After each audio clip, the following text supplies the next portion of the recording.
For some time now, we've had apps that can learn to recognize your face and unlock your phone, or pick you out in a photo.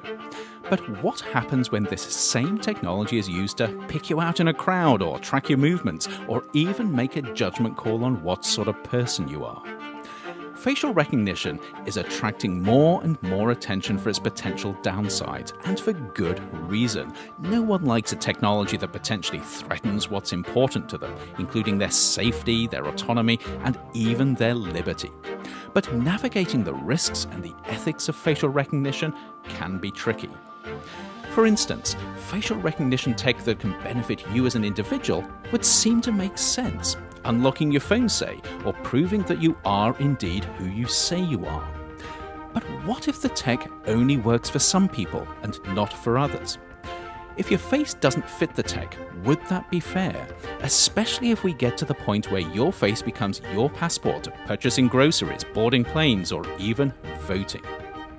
Okay, so this doesn't sound so good.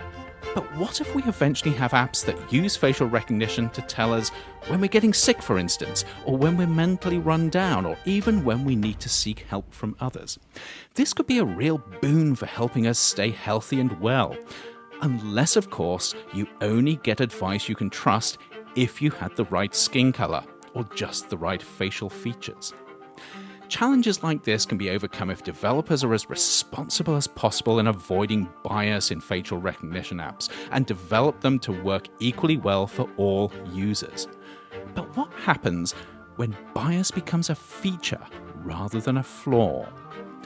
Imagine, for instance, an app that claims to be able to tell if you're lying, or you've committed a crime, or that you might commit one just by scanning your face. Now imagine that this app gets things wrong, or it reflects the biases of the people who created it, so that if they think you look like a liar or a lawbreaker, this is what the app confirms. And imagine that this app was then used by employers and law enforcement as judge and jury. In this way, facial recognition has the potential to reinforce our very human biases and prejudices rather than reducing them. This is a big issue in how facial recognition is used, and one that it's going to take a great deal of care to avoid. And it's only going to be compounded if the technology ends up being used to monitor our every move, no matter where we are and what we're doing. But beyond bias, what if there were ways in which facial recognition could tell us more about ourselves than is possible with our human senses alone?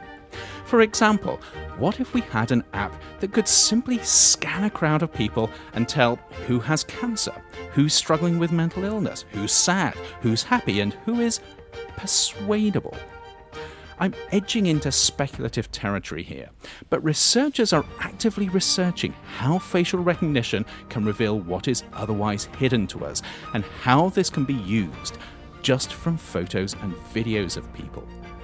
In some cases, this might actually be beneficial, but capabilities like this also come with some really large questions around who has the right to analyze you without your consent, especially if they then use the information for their benefit, not yours. And it opens the door to social manipulation, where your face becomes the key to somebody else's success. The bottom line here is that while there are many potential benefits to facial recognition, there are also a lot of ethical hurdles to overcome if the tech is to be developed and used responsibly. And here we should all have a say in how the technology is used and how it is not. For more information on the risks and ethics of facial recognition, do check the blurb below, and as always, stay safe.